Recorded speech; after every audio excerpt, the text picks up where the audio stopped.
All right, so pardon the late start here. We're quite full, so it's kind of chaotic to get all y'all situated and getting pizza and everything. If you haven't already, please sign in. We're going to be going through an introduction here pretty quick, so you still have plenty of time to get the code or URL. So we're CSG. We meet on Wednesdays at 7 p.m. except for the first Wednesday of every month. I'm the president. I'm Jace or Inko on Discord. I'm G1. I wasn't here last week. I'm 0xG1. And I heard that someone has my credit card. If you picked it up, please give it to me. Sneaky Snake, I believe that is. Is that person here? Whoever picked it up? Okay. I'm Crash on Discord. My name is John. I'm the treasurer for CSG. I'm Brandon. I'm McDonough on the Discord. I am the vice president. And if you want credit card, give it to me, please. Computer parts. So it's canceled anyway.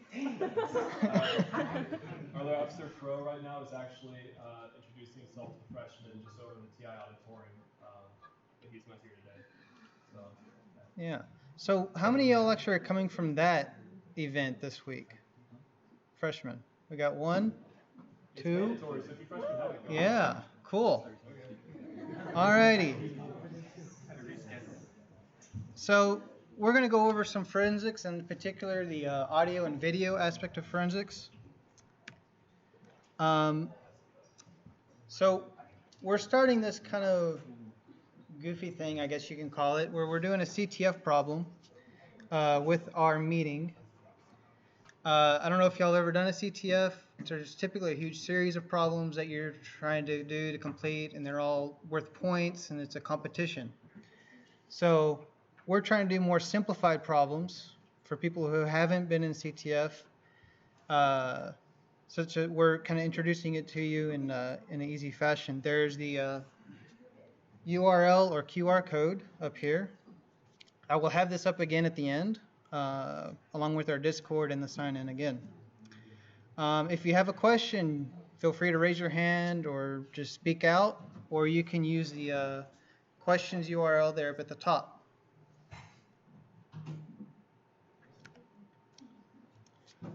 So in relation to forensics, the documentation is super important.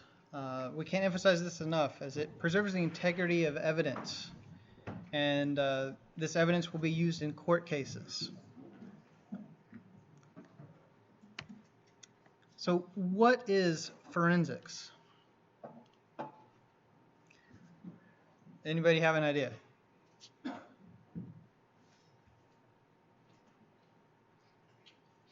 It's like analytics of physical systems or elements. Well, not just physical. It's also like the virtual digital too. So, who thinks it's kind of equivalent to steganography, or who even knows about steganography? No, you don't want to talk? So steganography is really you're hiding information within other data. So this could be within a PDF, a picture, a file, a website. You know, you're just trying to hide the data where it's just not visibly seen or easily accessible. But that's not what forensics is. Forensics is, you know, finding that data. You know, you're looking at the integrity of the data, but that integrity also takes into account of removing data. So steganography is kind of a subcategory of forensics. Forensics is a category of some CTFs, and it can be mixed and matched with steganography in those cases. Forensics has these kind of boards or societies that governs it professionally, such as the American Society of Crime Laboratory Directors and the American National Standards Institute. So, and these kind of govern these accreditation certifications that people are verified, you know, forensics, that they are able to look at these files and verify the integrity of them and speak in court about that.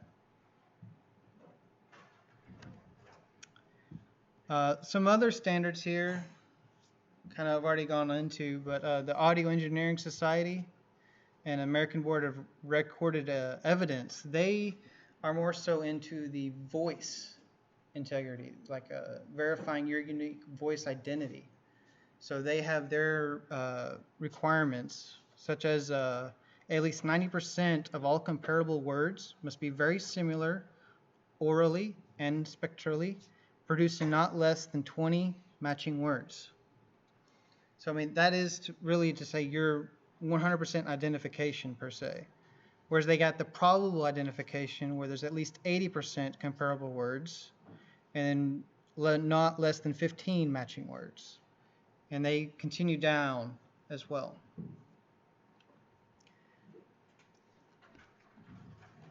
So some software used in these two fields. Just speak up a little bit. Can you speak up? How about I turn on the mic here? Can you hear me back there now? Oh. Closer to you. Oh, hello, hello. Let's see if that works.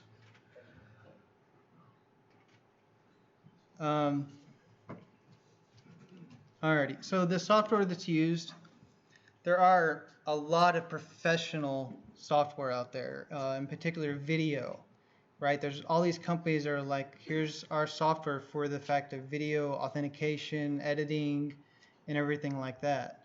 But as far as freeware, there's GIMP for pictures, or if you want the G-rated version, Glimpse. They forked GIMP because apparently GIMP, the word GIMP is vulgar in some countries. Yeah. So if that's in your country, I guess you'll be using Glimpse. I don't know. Then for audio, there's Audacity, which we'll be using a demo for a file in Audacity later on.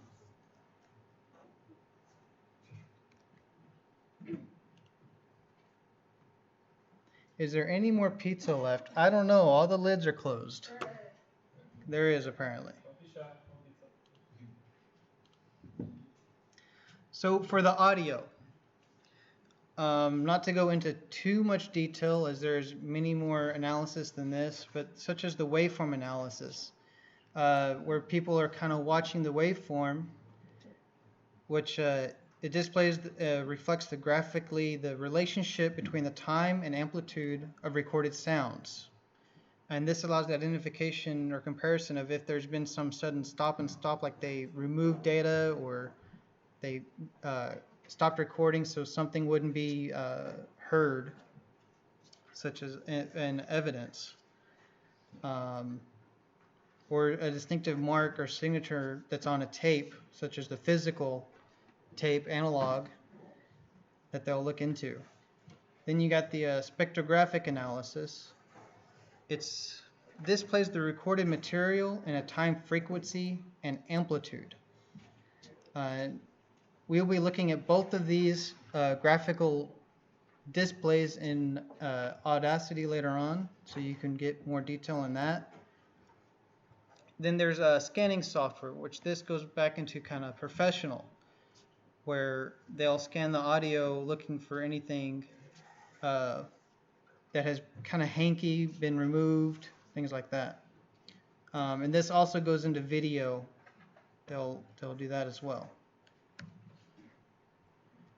So for our demo here, this was a past CTF, which had the description, found some interesting words of advice left by Sarah Nora by, help me understand it.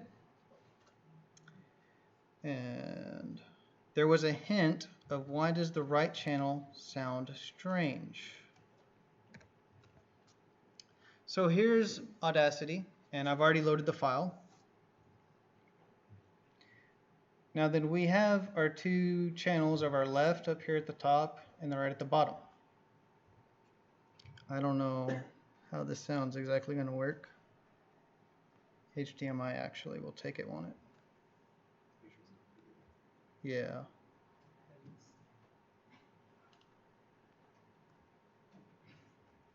Okay, apparently not. Unless we're muted over here.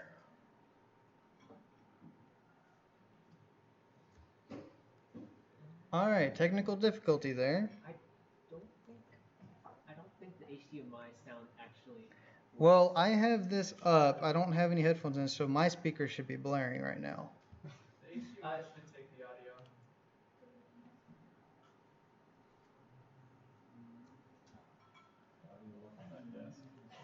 I don't know. Any volume controls for the speakers? Can you recreate the sound for us? No. Haha, very funny. No. Look at your audio settings. See where it's optioning to. See, I had this was muted. I unmuted that. I don't know. Ooh, very true. OBS might be capturing this. So this is all going to stream. Ha ha ha. That is why. So let me go cancel. I don't know. Let's see if I can disable that, I guess.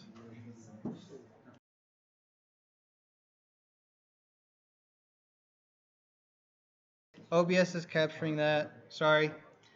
So anyway, Wait, can you play it again? Is there sound now? no, there's not sound. So anyway, if you would hear this, you would hear there's something funny going on. Like you can almost hear there's words being said within this file. So we're going to isolate one of the two left-right channels. We're going to first split. So you can see I have a left and a right. If I were to mute the right and now play, you would hear these words very clearly now, as that's the side that had the words. But it's not the flag we're looking for that particular CTF. So we're back to the, well, what's going on here? So let's go back to the hint of why does the right channel sound strange? Well, I mean, clearly there's this kind of pattern almost over and over, right? You kind of see it's just kind of over and over. It's almost identical, right? So this is the waveform, by the way. So what we're going to do is we're going to come down here and go to spectrogram. Ooh, how pretty. And ugly at the same time, right? Yeah. So we're going to fiddle around here with the rate. What happens if we increase the rate? Well, no, right? We zoom in. Ooh, there's something there, but let's try a lower rate. Okay. So now you're starting to be able to see something here, right? You can make out a D, right? Almost look like a D? Yes. All right. Well, we can't make out the rest of it too much. So I'm going to go ahead now and go straight to the sample rate that is suggested here. And of course, I need to zoom out.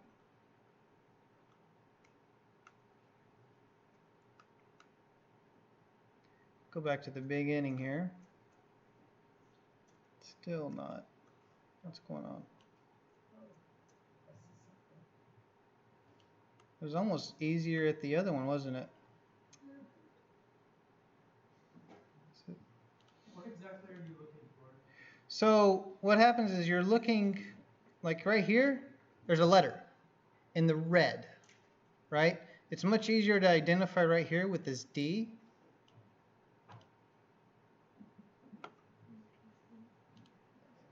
What did I do?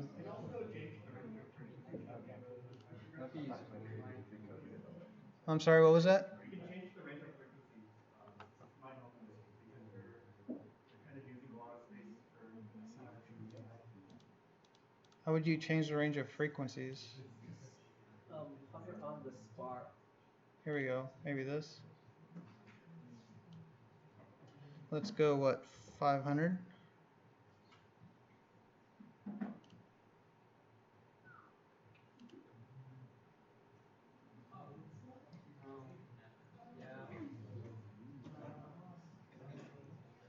Okay.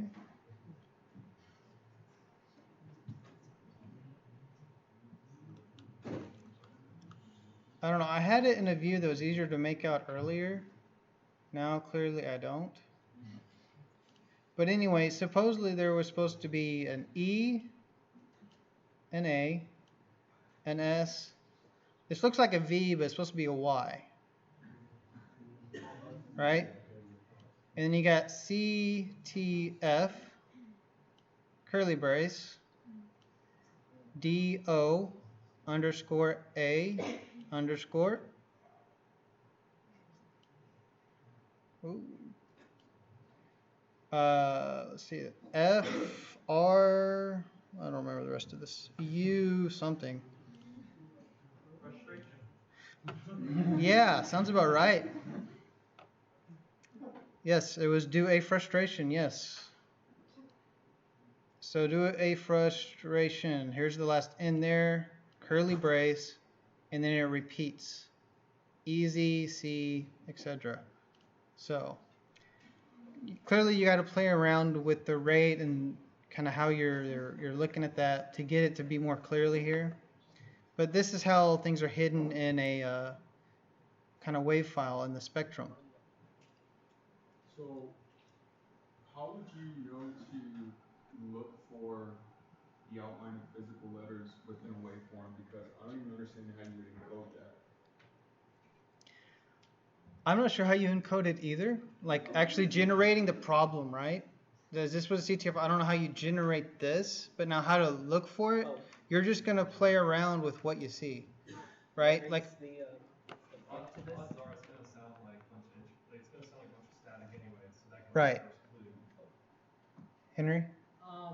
Like the spectrogram that you see here is essentially just like the frequencies, like the presence of frequencies in certain ranges, and then it's essentially what you're seeing here is when you're generating it, you're just basically meshing a bunch of frequencies, and then the red kind of outline you see there is where there's more of those frequencies, and then I think if you want to like figure out what these frequencies are, it's like the Fourier transform kind of thing.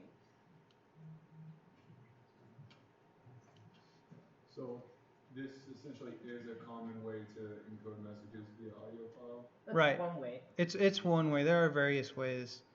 Like you can hide your audio within a frequency, so where we would isolate that particular frequency amongst all the other noise that you would have in there. Do you have a question? No. Just stretching? Alrighty. Anything else? Jason, this guy back here. Uh-oh. Nope. Nope. What's up? Just to add on to what you said with like the CTF competitions, you're gonna have like a hint and usually either like a file or some way to go off of. And when you start doing more CTF, which stands for capture the flag, you're gonna learn different methods on how to like solve different problems. Like maybe some of them are like image or like audio. You're gonna look for like frequencies. You're gonna look for like file types. And when you start doing them, you start learning kind of different ways people can hide stuff inside them. That's kind of how you start learning like this is one way to solve like an audio thing, and maybe an image, you know, is another way. So it's kind of just like you start learning with experience, I guess.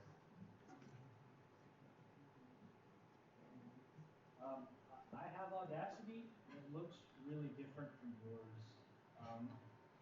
Are you using Windows Yes. 2010 or 10? I mean. The Audacity. Yeah, I know. Don't think so. I don't know. I don't know. Just thought maybe you had like. I might be running an much older version as well, so take that into account. I didn't update this before I ran it. So, for example, this would be about 2.1.3. Thank you. Yeah.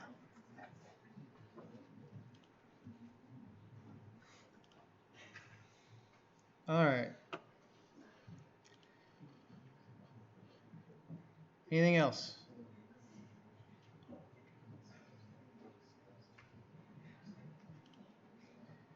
All right, so we'll go more into the video, and I'm adding kind of picture as they're kind of the same thing here. So there are various techniques applied when you're, trying to verify a picture or alter it, enhance. So you can do sharpening, right? Something is very pixelated and you're trying to sharpen it. There's masking where you're trying to more so pixelate something or cover a face within a picture or video. Deblurring, you're trying to undo the masking. Masking can be just a solid color, but you could also blur it out. So deblurring would be trying to remove that blur and get the as best you can the original picture. And there's a filter called Wiener filter that's used on that. And then also there's the contrast, right?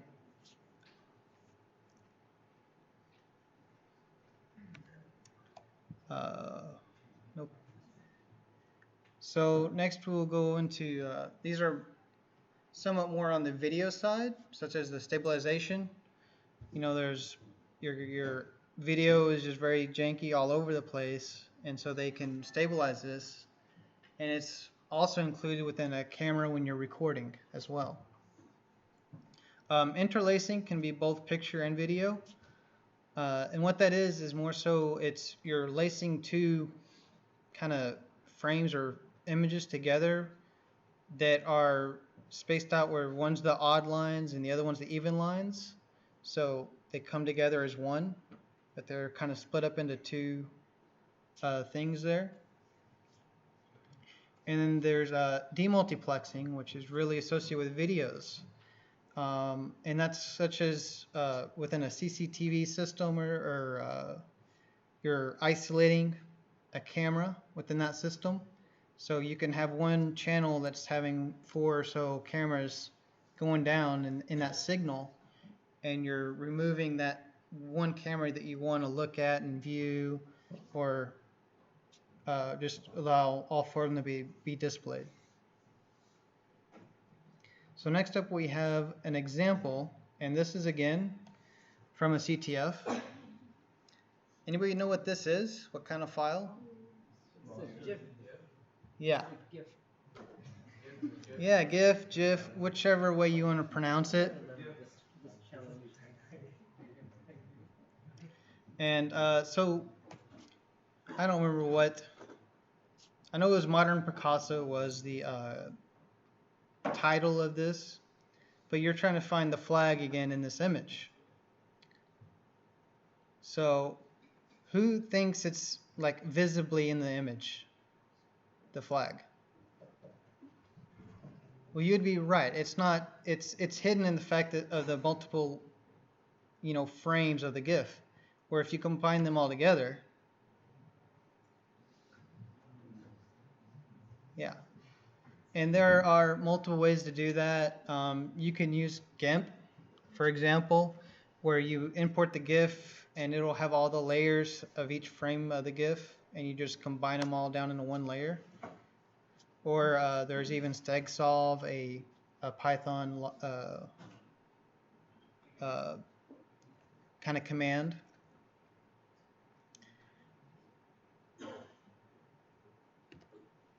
Another example, our logo, right? Another way of hiding the data is in the metadata of an image or file, such as we run exif tool. Now this was in Kali, a VM I have on my personal laptop here. But exif tool will display the version number of the tool you're using and the metadata of that file that's available. The file name, the directory, which is my current directory. I don't know if anyone's associated with Linux or not, but the period is just the current directory. You get the file size, the type, meme type, its width and height. And you can look at all of this and just to validate the image. So you can see something funny, such as possibly the image dimensions are a little off. So there's possibly something within the RBG data. So any questions on this?